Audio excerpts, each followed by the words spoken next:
Bom dia a todos. Gostaria de convidar para participar deste evento o Dr. Ronaldo Feltrin, que é engenheiro, advogado, auditor fiscal da Receita Federal do Brasil há mais de 18 anos, mestre pelo Instituto de Estudos Fiscais da Espanha, com pesquisa sobre fronteiras inteligentes. É superintendente adjunto da 7ª Região Fiscal da Receita Federal do Brasil, responsável pela área aduaneira nos estados do Rio de Janeiro e do Espírito Santo. Com vocês, Ronaldo Feltrin.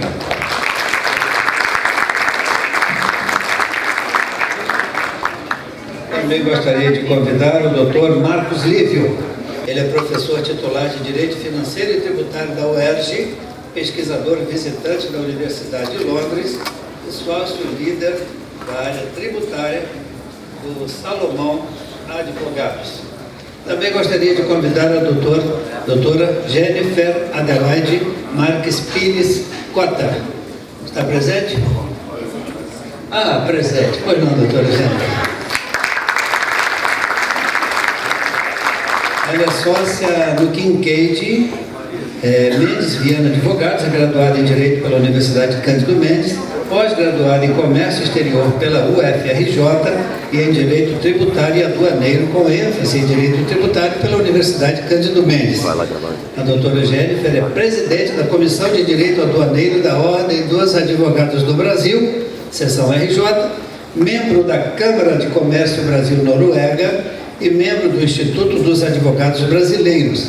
Além disso, a doutora Jennifer possui experiência em contencioso tributário, judicial e administrativo, regimes aduaneiros, Repetro, comércio exterior e petróleo e gás, e pela sua experiência adquirida na defesa e planejamento do contribuinte, auxilia empresas em operações aduaneiras, especialmente relacionadas a regimes aduaneiros. Muito bem.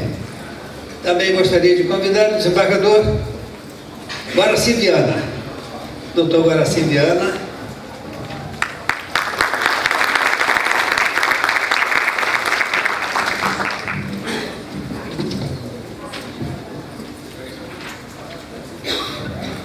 Sumiu o currículo do doutor Guaraci Viana, mas doutor Guaraci Viana é desembargador, Tribunal de Justiça do Estado do Rio de Janeiro, foi defensor público, por acaso trabalhou comigo como defensor nos idos de 1988 e proximidades, vocês não haviam inclusive nascido, não é?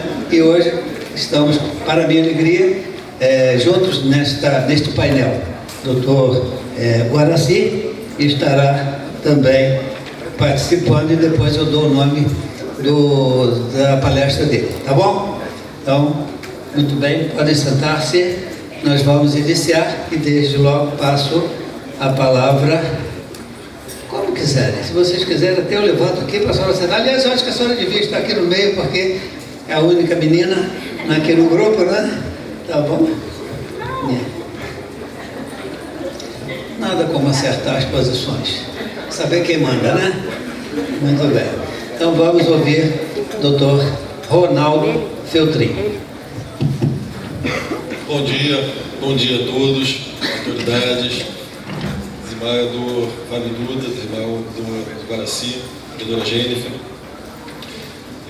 Primeiro, desculpa, eu queria agradecer imensamente a honra de estar aqui, a satisfação. Meu pai, ele foi desembargador do TRF2 e ele tinha verdadeira paixão pela magistratura. E foi algo que marcou muito a minha, toda a família, a fé, a dedicação e a verdadeira paixão que ele fazia, o ato de julgar. E por que eu estou falando isso? Quando eu recebi o convite para falar sobre a reforma tributária, eu confesso que eu senti uma certa crise de ansiedade. O que eu poderia falar com uma plateia que sabe muito mais? O que eu poderia trazer de informação? Então eu espelhei no meu pai, falecido em maio desse ano, eu conversando com ele, tentando deixá-lo com algumas indagações, deixá-lo com algumas dúvidas, deixá-lo com aquele rosto de uau, caramba, é isso tudo que está acontecendo. Tá? Então, esse bate-papo com vocês, eu fiz com ele, conversando, mas de tentar trazer algo de fato do que está acontecendo dentro da Receita Federal, dentro da área aduaneira e dentro da reforma tributária, um pouquinho também dos regimes aduaneiros. Tá? Eu fiz uma apresentação, já está funcionando aqui?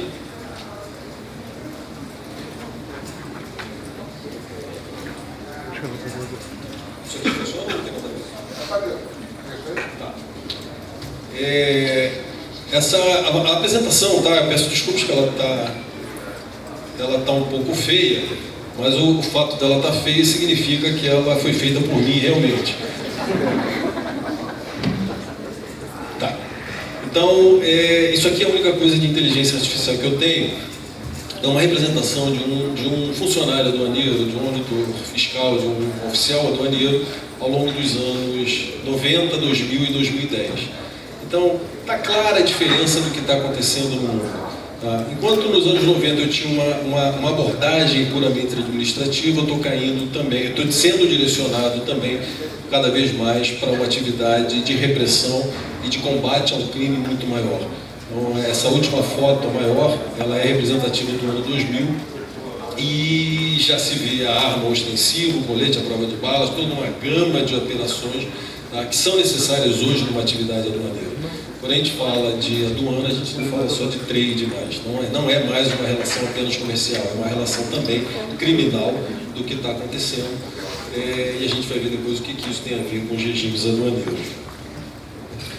Eu não vou entrar em muito detalhe na reforma tributária, mas criam-se uma contribuição, um imposto, dois impostos, a CBS e o IBS, a CBS agrupando PIS, COFINS e IPI, e aí o IBS agrupando o ICMS e o ISS, e também um imposto seletivo, que está dando bastante discussão, já começando a partir de 2026, na verdade 2025 já tem uma primeira fase de teste com pequenas alíquotas para testar os sistemas que estão sendo desenvolvidos. Então ano que vem já começa alguma coisa nos sistemas, alguma coisa no mundo fiscal já começa a acontecer no âmbito de CBS e IBS, e sim, tá? Coexistirão todos esses durante um período de tempo. Essa foto, eu gosto sempre de utilizar, essa foto foi tirada em Brasília, é um vendedor de sinal, tá? Em que ele coloca um doce ali, um papelzinho e um Pix. Tá? Se você quiser comprar, você leva a bala e faz o Pix depois. Tá? Isso eu ainda não vi no Rio de Janeiro, espero que a gente consiga ter isso aqui no Rio de Janeiro, mas essa frase, essa imagem, ela tem tanto significado que ela representa conformidade, confiança, segurança, a internalização do prejuízo, quer dizer, esse vendedor já considerou a possibilidade de alguém levar e não pagar, então você tem ali também um âmbito de fraudadores dentro do seu espectro de operação, tá? Mas principalmente essa base social ela já está inserida no mercado econômico, fiscal e bancário, tá? Então esse vendedor de bala hoje opera um banco, tá? Não é mais transação em espécie apenas. E quem está falando isso não sou eu, isso foi o Banco Mundial, que já configurou o Brasil como o segundo país do mundo em maturidade de governo digital.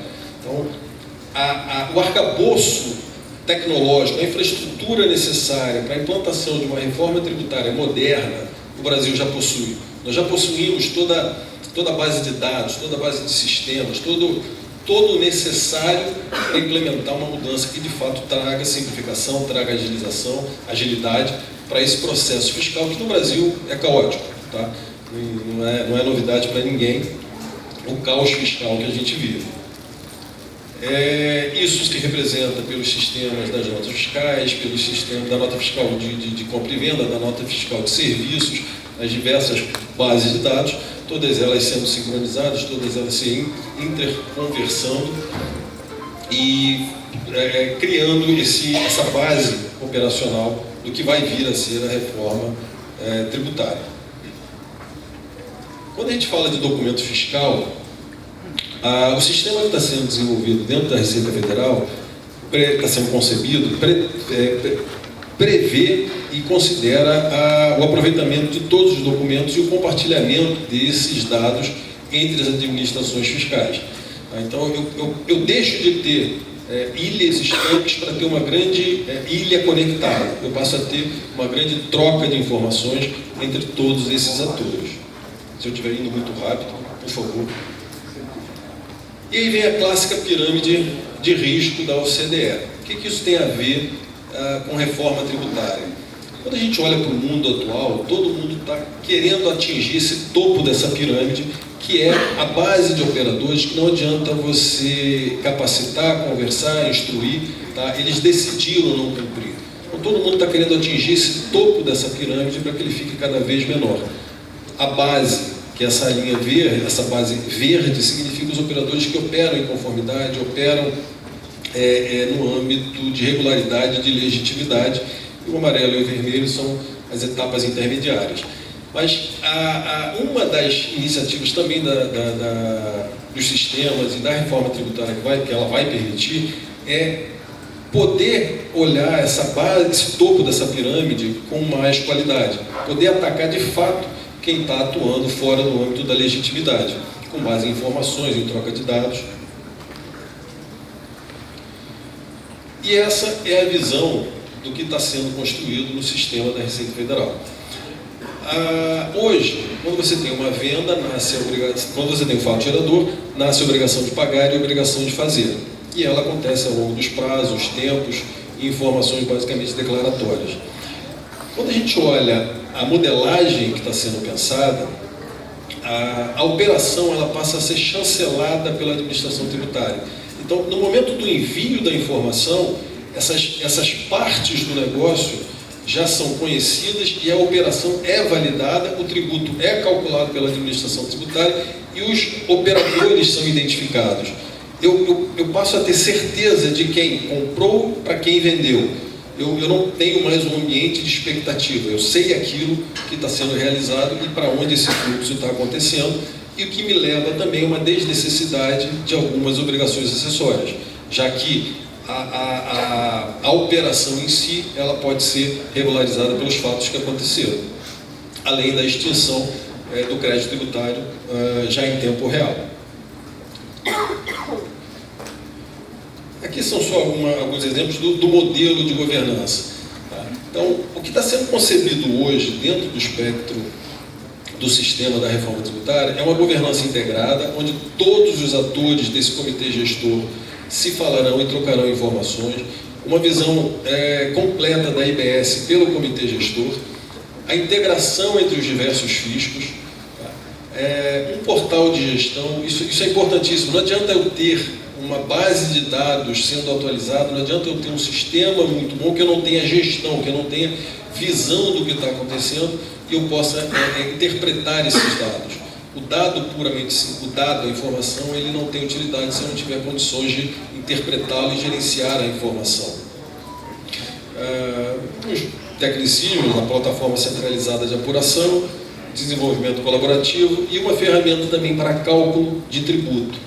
Então, no momento que o sujeito transmitir a operação, ele vai ter a oportunidade de ver o cálculo desse tributo sendo apresentado, desse IVA, desse Imposto sobre Valor Agregado, que está sendo criado dentro da reforma tributária. Não vou entrar em detalhes, isso aqui é o desenho do sistema. Ele se utiliza dos sistemas legados, ele se utiliza do que já existe, cria a recepção da informação, calcula o tributo, faz um débito e crédito dessa conta corrente desse operador. Eu sempre me perguntei, eu sempre escutei que o Brasil não tinha IVA, e eu não consegui entender isso. Eu falei, não, nós temos. Até que um dia eu entendi. Então, nós temos um IVA imperfeito. O ICMS é um IVA imperfeito. Tá? Então, o que se pretende com essa conta corrente é implementar esse valor agregado na cadeia de produção, que é de fato fazer o débito, aproveitar o débito de quem da cadeia da fase anterior e o crédito da cadeia seguinte. Então, isso dentro desse módulo do conta corrente. Então, o sujeito transmite a informação, ele tem condição de ver o cálculo desse tributo, ele faz essa operação de débito e crédito da sua empresa, da sua atividade, e tem isso referenciado ao longo do tempo. E aqui, um slide complicado, é simples de entender, mas ele está complicado de ver. Mas, quando a gente fala hoje na operação de ICMS, o tributo é por dentro, o sujeito declara depois, então tem toda uma baixa transparência do que acontece efetivamente nas operações. Pelo modelo que está sendo concebido, nesse exemplo, que é o parcelamento super inteligente, ou split payment, esse seria o topo da alternativa do split payment, existem 3, só trouxe um, esse seria o mais completo, tá? Onde um atacadista vendendo para um varejista, se ele faz uma venda de 100, ele tem um IVA de 26%. Eu não posso entrar no mérito se o 26% é alto ou baixo. Foi o valor calculado para atender as necessidades do Estado. Mas, desses R$100, a venda final, quer dizer, o comprador pagou 126 e esses 26 são debitados do fornecedor. Isso gera para ele, isso gera para o varejista um crédito desse tributo pago. Então, quando o B faz uma venda desse mesmo produto comprado por 100 mais 26, e ele vende por 150 mais os mesmos 26%, que gera um valor total de 189, ele passa a ter um débito de 39. Sendo que nessa venda do varejista, os 39 são abatidos dos 26 que ele tem de crédito da etapa anterior. Então, no conta corrente, ele vai ficar, na verdade, com um débito apenas de 13.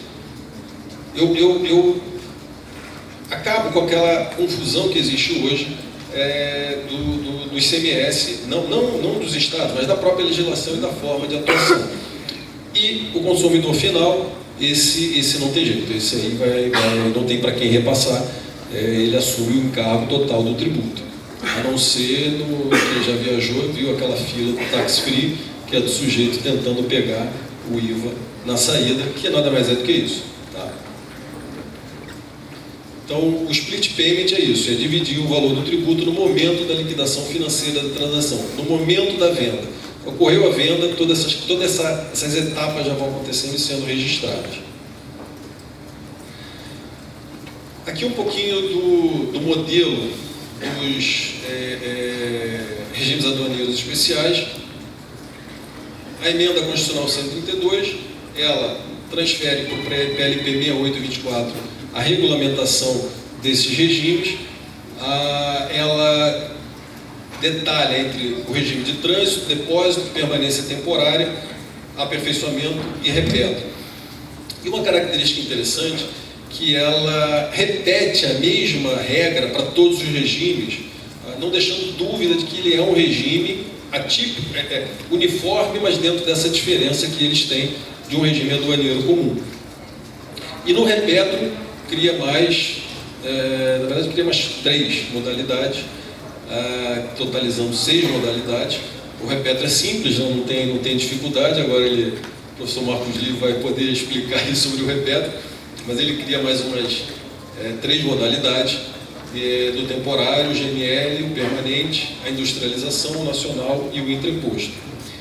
E uma outra legislação na sequência, essa foi uma ideia, quer dizer, eu jogo para uma legislação complementar depois, que é o projeto de lei número 4.423 de 2024, que é a Lei Geral de Comércio Exterior. Ela define que regime aduaneiro, ela define quais são os regimes aduaneiros, começando pelo comum, que é aquele que acontece a título definitivo, a importação ou exportação acontecem a título definitivo. O regime aduaneiro especial, que são os que acontecem a prazo determinado. E uma característica interessante é que ele não insere o repetro como uma das hipóteses do regime aduaneiro especial. Ele vem num parágrafo 2º e fala: o repetro é isso e mais um pouco. Tá? Então o repetro ele vai além do regime aduaneiro especial. Ele como é que ele chama? É integrado por diferentes regimes aduaneiros de importação e exportação. Tá? Então, para o Rio de Janeiro, o repetro tem uma importância significativa para o PIB do Estado do Rio de Janeiro, ele tem uma representatividade significativa. Então a gente vai ter que trabalhar bastante e entender essa dinâmica quando ela for aplicada. E o outro regime é o aduaneiro aplicado em área especial, que seria a Zona Franca de Manaus, a área de livre comércio e a zona de processamento de exportação. Aqui, passando muito correndo, o contencioso da IBS não tem previsão de integração do IBS com a CBS, a legislação é única, mas o contencioso não se prevê seja integrado.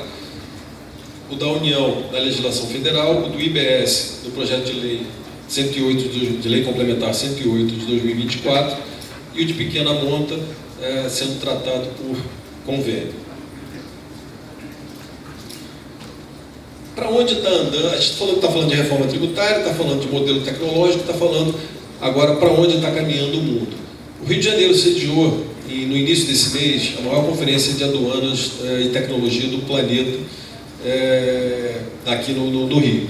E em azul são os países que estavam presentes nessa conferência. Então, o mundo inteiro econômico, aduaneiro, estava aqui presente. E quais foram as grandes conclusões desse estudo? Conformidade. Então, a gente conecta com aquela pirâmide de risco da OCDE. Quer dizer, o mundo está buscando a conformidade, o mundo está tentando, de fato, atingir esse grande operador ilegítimo. Cadeia de suprimentos. A operação aduaneira antes focava apenas no aspecto transacional, naquilo que estava acontecendo naquele momento. Passou-se a olhar o aspecto negocial, a operação. E hoje já se olha toda a cadeia de suprimentos, do transporte, depositário, o armador, o fornecedor, como garantia da segurança. Uma empresa do Rio de Janeiro, a GS Selma, ela conseguiu certificar toda a sua cadeia de suprimentos. Só fornece para essa empresa a empresa certificada por questões de segurança. A inteligência artificial, pessoas, enfim, cooperação e integração. Quer dizer, o mundo está cada vez mais querendo cooperar e integrar para buscar esse ataque de fato nessa operação ilegítima e facilitar a operação das empresas legítimas, facilitar quem está na base da pirâmide, que a gente volta naquela pirâmide da OCDE, que é permitir que o operador legítimo, o operador que atenda a toda essa legislação, possa ter facilidade no seu fluxo de entrada e saída de cargas na importação e exportação. Já encerrando, o sistema está sendo construído com o jogo acontecendo, quer dizer, o pneu está sendo trocado com o carro andando. À medida que os projetos forem sendo votados, à medida que as discussões forem acontecendo, as equipes estão medindo como as medidas vão ser impactadas na construção do sistema. A integração ela está prevista e ela é uma necessidade entre todos os atores. Os estados brasileiros estão em estágio diferente de desenvolvimento tecnológico. O Rio de Janeiro está muito bem, tá? A Cefaz do Rio de Janeiro está bastante avançada no seu sistema tecnológico comparado a outros sistemas. A integração com o portal único é imediata. Haverá uma necessidade de harmonização de decisões, já que a legislação da CBS e do IBS serão únicas. Então, como essas decisões serão tratadas, a gente volta naquela imagem primeira criada por inteligência artificial. Se a gente fala de aduana, trade, comércio exterior, eu não posso estar olhando apenas para o trade, eu preciso olhar a dinâmica do crime organizado que está cada vez mais se inserindo dentro dessas operações. Então isso é uma realidade que precisa ser tratada dentro da operação, que não é mais apenas comercial. Desconhecimento do assunto, isso é uma realidade. O senador Isalci Lucas, no seminário essa semana, ele tem formação, ele é contador por formação, e ele falou, eu não tenho domínio pleno de tudo que está sendo discutido, então muito do que está sendo discutido e votado, infelizmente, são pessoas que não conhecem o assunto, então está dando um pouquinho mais de trabalho em construir todas essas soluções. Tributação na exportação. A professora Bianca Xavier fez uma palestra também primorosa, onde o mantra de que não se exporta tributo está sendo rediscutido na medida que o imposto seletivo passa a ser aplicado nas operações de óleo e gás, o que traz um impacto grande para o Rio de Janeiro. Segundo dados coletados na apresentação, a carga tributária na reforma tributária para o setor de óleo e gás aumenta com a reforma tributária. Não é opinião minha, apenas informação passada ao longo do seminário. A reforma tributária tem condição de reposicionar a competitividade do país no globo, na medida em que a gente traz mais transparência, agilidade, facilitação para essa empresa colocar o seu produto na exportação. E, por último, um ponto que foi muito marcado ao longo de todas as discussões na construção desse sistema. Regime aduaneiro é diferente de regime tributário, parece um pouco óbvio para a gente, mas a gente viu que essa frase simples aí, às vezes, não é totalmente compreendida. É isso, tá? Peço desculpas se eu corri demais, mas espero ter trazido aí alguns subsídios, alguns insights para a gente conhecer o que está sendo desenvolvido no momento atual, nos dias de hoje. Obrigado.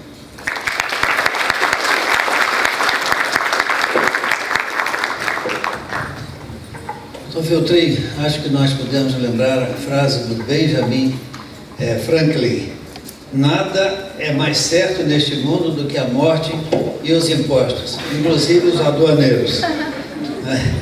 E eu conversava com a deputada Célia Jordão, sempre nós queremos, quem paga quer pagar menos, e quem cobra quer cobrar mais. E a gente vê que esse PL aí dificilmente vai nos trazer uma boa vida daqui para frente. Mas vamos em frente, apesar dos impostos.